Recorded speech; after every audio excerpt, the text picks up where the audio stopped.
Olá, colega! Seja bem-vindo a mais um vídeo aqui do canal do Intubem. Eu estou chamando esse vídeo de hoje sobre passo a passo. Qual que é a intenção desse passo a passo? Eu vou fazer uma série de vídeos mostrando um passo a passo para te dar mais tranquilidade de manejar uma via aérea, de cuidar de um paciente crítico, de um paciente grave, entrando em insuficiência respiratória, tentando dar um pouco mais de tranquilidade para o teu plantão, de uma forma que você consiga perder o medo de atender esse paciente grave, perder o medo de atender esse paciente crítico, se postar como líder, dar tranquilidade para você, para o paciente e para a equipe tua que está em volta.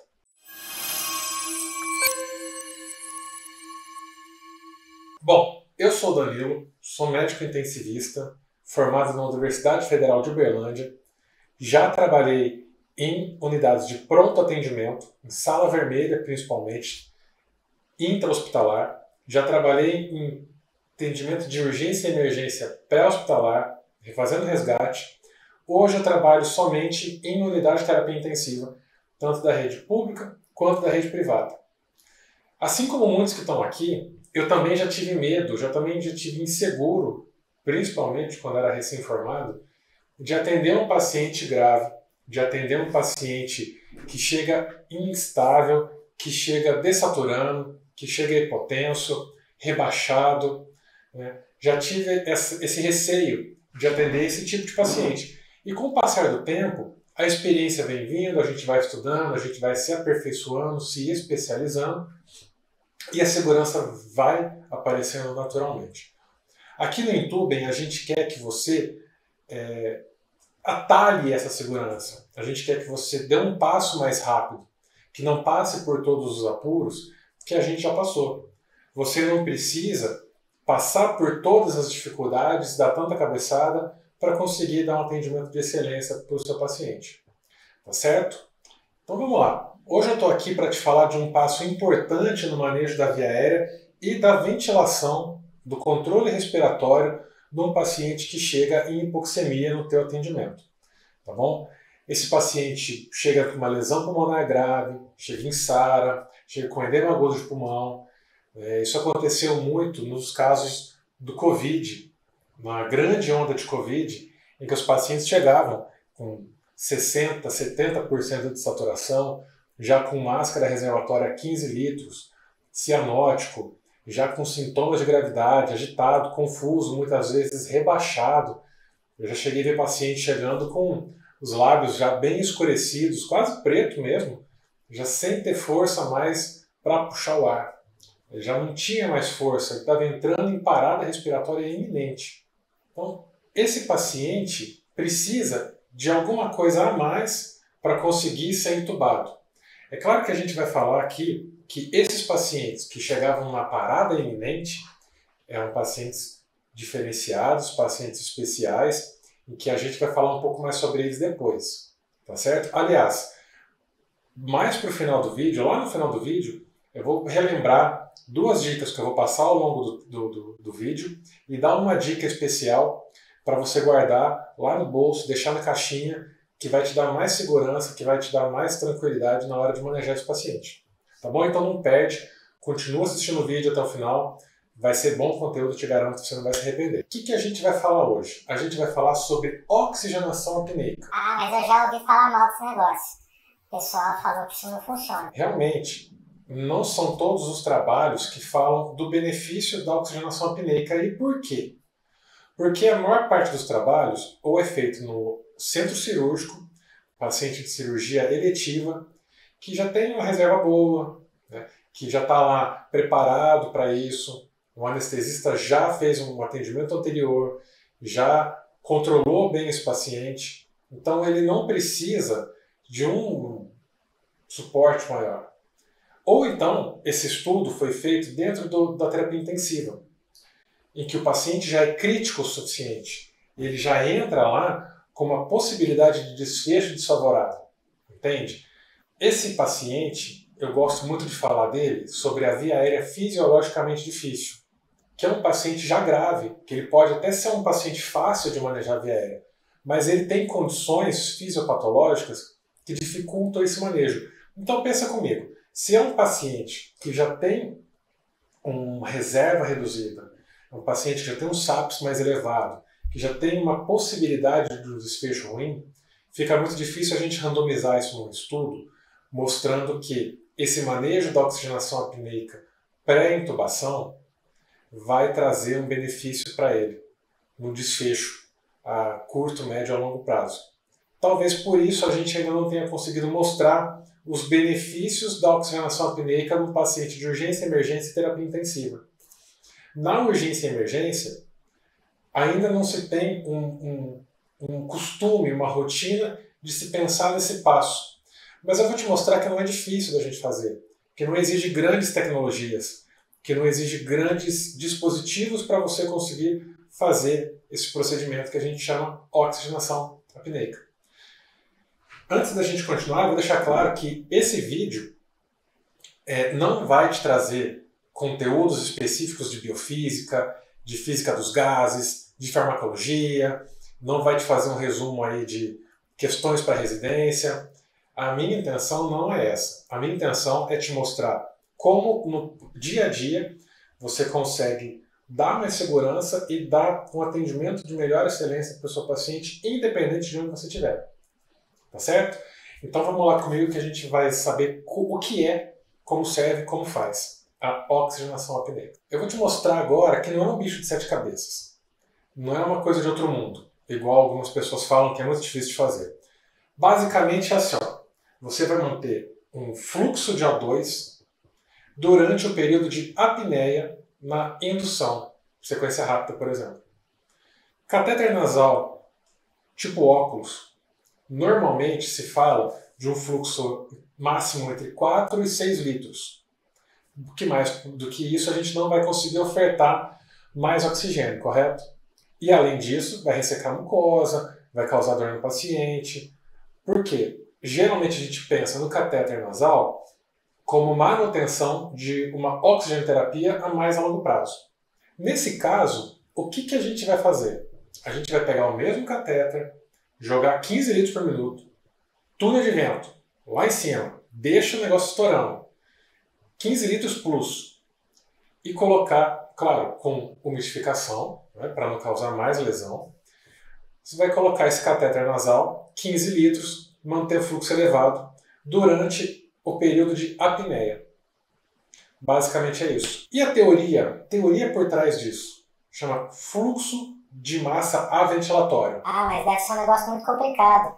Deve precisar saber de física de gases, biofísica refinada e tudo mais. Nada disso. Fluxo de massa aventilatório nada mais é do que a saída de uma grande quantidade de oxigênio de um lado para um lugar que tem menos oxigênio. E que lugar que é esse?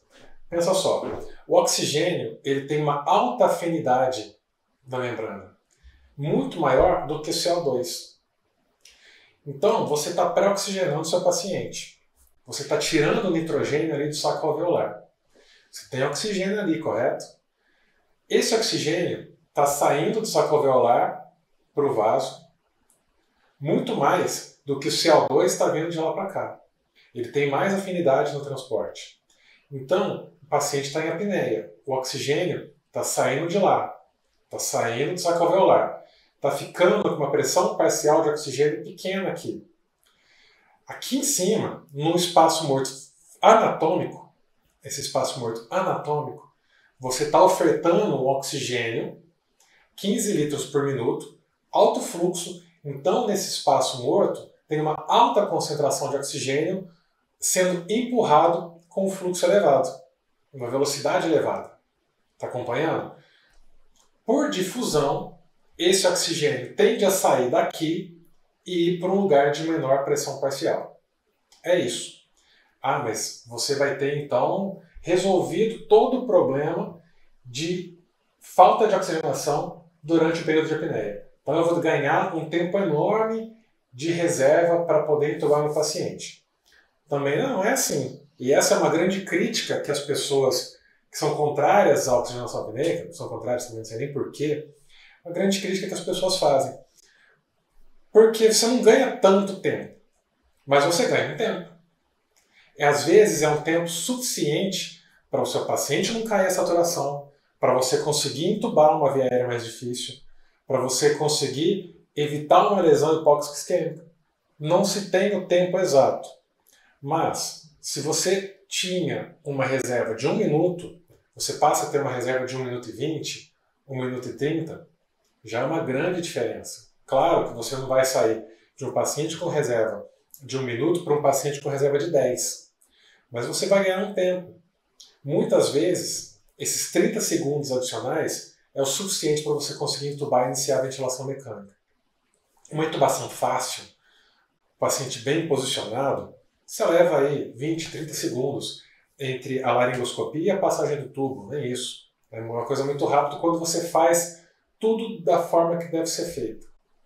Então, se você mantém uma oferta de O2 adicional, ganha mais 30 segundos que seja, esse valor eu estou chutando, você está dando um ganho adicional. O teu paciente tem uma gordurinha a mais ali para queimar. Certo? E não vai fazer mal para ninguém. Não é uma coisa que fala, eu vou fazer e vai aumentar a mortalidade, vai aumentar lesão, vai aumentar isso. Não tem essa contraindicação. Mas vai lesionar a mucosa do nariz. Vai lesionar a mucosa do nariz se você deixar por muito tempo, porque o fluxo está elevado. E mesmo com a umidificação, não vai ser o suficiente. Então você vai explicar para o teu paciente, se ele tiver em condição de entender, se ele tiver com um neurológico adequado, que o que você vai fazer. Que vai incomodar um pouco, mas que isso vai ser bom para ele, que isso vai ser importante. Tranquilo? Contraindicação. Qual que é a contraindicação da oxigenação apneica? Existe uma contraindicação absoluta e existe algumas orientações em que não deve ser feito. O que a gente fala que não deve ser feito? Paciente que está muito acordado, muito agitado, já com lesão no nariz, é melhor evitar. Se tem um sangramento ali, é melhor evitar. Pode ser feito? Pode ser feito, mas evita. Agora, a contraindicação absoluta da oxigenação apneica é naqueles casos em que você é impelido a agir, você é forçado a agir, você é um imperativo de forçado a agir. Em que casos são esses? Olha, paciente que já chegou para você saturando 50, saturando 60, ele já está perdendo a guerra. Provavelmente ele já deve estar bradicárdio. Esse paciente você não vai fazer, você vai entubar da forma que for, você vai ventilar esse paciente. Você é forçado a agir nesse caso. Paciente em parada cardiorrespiratória, pós-parada, você vai ser impelido a agir. Você não vai ficar perdendo tempo. Você vai, entuba e resolve o problema de imediato, porque já está grave o suficiente. Então, essas situações em que você é forçado a agir, você não vai fazer a oxigenação apneica. Nos outros casos, posso fazer? Pode. Pode fazer, que não vai causar dano ao paciente. Vai te dar um pouco mais de reserva para manejar com tranquilidade aquela via aérea. Combinado? E como é que eu vou fazer, Danilo, essa oxigenação apneica? Qual que é a melhor forma de fazer? É só colocar o catéter lá e pronto? Olha, só colocar o catéter lá e pronto já resolve boa parte do problema. Já ajuda bastante. Porque você está colocando um alto fluxo lá, enquanto o teu paciente está em apneia. Mas antes do período da apneia, seja ela causada pelo bloqueador neuromuscular ou pela sequência de medicações que você fez e induziu esse paciente à apneia. Antes desse período, você tem o período de pré-oxigenação. E o que a gente vai aproveitar nesse período? Eu vou aproveitar colocar o catéter nasal, 15 litros por minuto, lembra lá, túnel de vento, e vou fazer uma VNI em cima do catéter. Então veja bem, você vai deixar o catéter e colocar uma VNI por cima. VNI hoje em dia está muito mais difundido e disponível do que antes de 2020. A pandemia de Covid-19 trouxe para a gente um costume maior de se fazer VNI. Acredite, antigamente, e não é nem tão antigamente, 4, 5 anos atrás, não era todas as unidades de atendimento que tinham uma máscara própria para fazer VNI. Muito menos outros dispositivos, tipo pronga nasal, full face, etc. A máscara acolchoada simples para fazer VNI não tinha em todos os lugares. Hoje em dia, eu acredito que depois de toda a desgraça que aconteceu, depois de todo o sufoco que a gente passou na pandemia, praticamente todos os lugares que tem um ventilador mecânico, tem uma máscara de VNI disponível. O que você precisa? Você precisa de um ventilador mecânico. Então, se você está entubando um paciente, você vai ligar ele na ventilação, você tem um ventilador. Se você tem um ventilador, você consegue fazer uma VNI. Então, olha só. A gente vai colocar o catéter nasal, bota o catéter nasal, alto fluxo, 15 litros por minuto, põe a VNI. Você vai deixar quanto tempo? Até amanhã para o outro colega vir entubar? É o protocolo de Kyoto resolva? Não, você não precisa disso. Muito menos o teu paciente precisa disso. Você vai lá, coloca cateter nasal, VNI, durante 3 minutos. Coincidentemente, 3 minutos é o tempo que o fentanil leva para fazer efeito. Então, olha só, você está posicionando o teu paciente. Você vai pré-oxigenar, coloca a máscara, adequa bem, deixa ele bem confortável na máscara, faz o fentanil, dose adequada, não vai fazer aquela dose cavalar, tá certo? Não precisa disso nesse momento. A gente quer dar uma boa analgesia para o paciente, ok? 2 a 3 minutos é o tempo que você vai pré-oxigenar. Pré-oxigenou, você já está com a cabeceira já pronta, já está com o coxinho adequado pronto, você vai colocar seu paciente na posição, fazer o hipnótico que você quer, fazer o bloqueador neuromuscular, tirar a máscara de VNI e manter o catéter nasal. Esse catéter não vai te atrapalhar na hora de você entubar.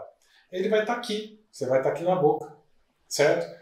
Deixa lá, mantém o fluxo. Lembra do fluxo de massa ventilatória. E você vai laringoscopar, entubar seu paciente com tranquilidade, mantendo uma reserva maior de oxigênio para ele. Basicamente, é só isso. Tá? Não tem grandes segredos. Então, o que eu quero reforçar aqui primeiro? Para a gente ir para os finalmente, para a gente encerrar o vídeo. Contraindicação absoluta da oxigenação apneica. Ocasiões em que você tem um imperativo de agir. Você é forçado a agir de imediato. Ok? Essa contraindicação absoluta, você não vai perder o seu tempo e colocar o seu paciente em risco. Agora, quero deixar aqui 3 mensagens finais. 2 dicas que eu já fui falando ao longo do vídeo e uma terceira dica que eu falei para você que eu ia te dar no final desse vídeo aqui. Dica número 1. Catéter nasal simples. 15 litros por minuto. Ah, e eu não estou nem falando do catéter nasal de alto fluxo, porque ele é de alto custo, não tem disponível em todos os lugares. Aqui em Uberlândia, que é uma cidade grande, por exemplo, não tem um catéter nasal de alto fluxo disponível em todos os hospitais, tá certo? Então foca no que a gente tem na mão. Eu quero te ajudar com o que você tem na sua mão. Então, catéter nasal simples, 15 litros por minuto. Segunda dica, põe na VNI, por cima do catéter. Ah, mas o Danilo, meu paciente está muito agitado, ele não está aceitando bem a VNI. Primeiro você pensa se essa agitação não é por causa da hipóxia. Um dos primeiros sintomas de hipóxia é o paciente, ele relata que está sentindo onda de calor e fica agitado. Então presta atenção. E se ele estiver agitado por uma questão de ansiedade, se você acha que pode controlar isso, existem algumas coisas que você pode fazer. Por exemplo, ligar um Precedex, a dexmedetomidina. É uma medicação que já foi muito cara, hoje já está bem mais barata, disponível em grande parte dos lugares. Você consegue fazer um controle melhor da agitação e seu paciente consegue aceitar melhor a VNI. Tá bom? Então vamos lá, catéter alto fluxo. Alto fluxo, eu não digo catéter nasal de alto fluxo, catéter em alto fluxo, 15 litros. VNI por cima, tem agitação, faz um Precedex, alguma medicação ansiolítica, ok? E por fim, dica número 3, que eu não tinha falado até agora, posiciona o teu paciente 35 a 45 graus. De preferência a 45 graus durante a pré-oxigenação com oxigenação apneica. E por que isso? Principalmente em pacientes grande obesos. A gente tem que lembrar, a população está envelhecendo e a população está ficando obesa. Então, esse tipo de paciente já vai ser mais comum daqui para frente. Já tem sido mais comum nos atendimentos de urgência e emergência. Já é uma via aérea que você já considera uma via aérea difícil.